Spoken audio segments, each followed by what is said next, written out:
Nabi SAW beritahu apa? Hiduplah kamu di dunia ni ibarat kamu seorang musafir. Abang LG duduk KL, nak keluar rehla mahabbah 3 hari. Takkan nak ambil rumah kat KL tu bawa datang Melaka.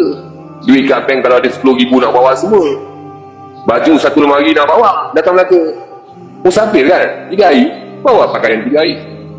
Kalau 1 hari belanja kata rasa 100, bawa 300. Bawa bedding, tak payah bawa rumah.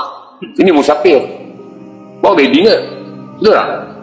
Sebab tu Nabi kata hidup kamu kat dunia ni ibarat kamu seorang musafir. Tapi kita hidup kat muka bumi ni macam kita nak duduk selama-lama. Macam permanent lah, permanent.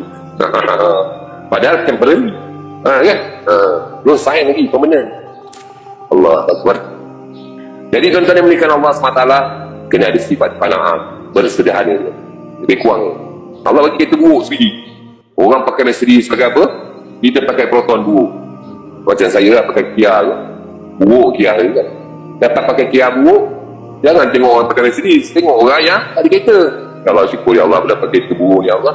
Kurang-kurang hujan tak kena ya Allah, panas tak kena ya Allah. Kan kawan aku ni pakai je motor. Yang kawan pakai motor pun kena syukur. Jangan pandang yang pakai kereta buruk, pandang orang yang naik bisikal. Ya Allah, syukur aku naik dapat motor ya Allah, laju sikit berjalan. Kan kalau hujan boleh perah ya, ini ada laju sikit. Nampak hantu, perah laju sikit. Kan syukur. Orang yang kawan dia naik basikal pun kena syukur juga. Ya Allah, syukur aku ada basikal ya Allah. Member aku tak ada basikal, jalan kaki. Allahu Akbar, jalan kaki benar dia Allah. Aku naik basikal ni dapat ke masjid. Syukur lah. Orang ada kaki pun kena syukur. Pasal apa? Pasal dia boleh jalan, boleh dapat jalan pergi masjid tuan-tuan. Sebab ada kawan ni tak ada kaki tuan-tuan dia. Allahu Akbar, nak pergi solat jemaah pun tak boleh. Yang tak ada kaki dia pun kena syukur. Pasal apa tuan-tuan dia?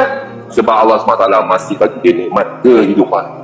Masih hidup, hayat, zindagi, masih hidup. Pasal apa hidup? Kena syukur. Pasal dia sempat bertaubat kepada Allah SWT. Masih ada peluang untuk betulkan iman yakin dia sebelum mati kepada Allah. Jadi kena ada sifat qanaah ni tuan-tuan. Syukur ya Allah, syukur ya Allah, syukur ya Allah. Allah bagi sikit syukur. Allah tak bagi bini pun syukur. Allah tak bagi anak pun syukur.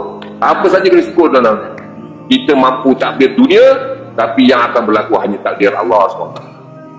Takdir kita mampu. Rancang tu, rancang ni nak kahwin tahun ni, nak kahwin. Tapi yang berlaku takdir Allah, bukan kehendak kita pun. Boleh insyaAllah Panjang saja kan.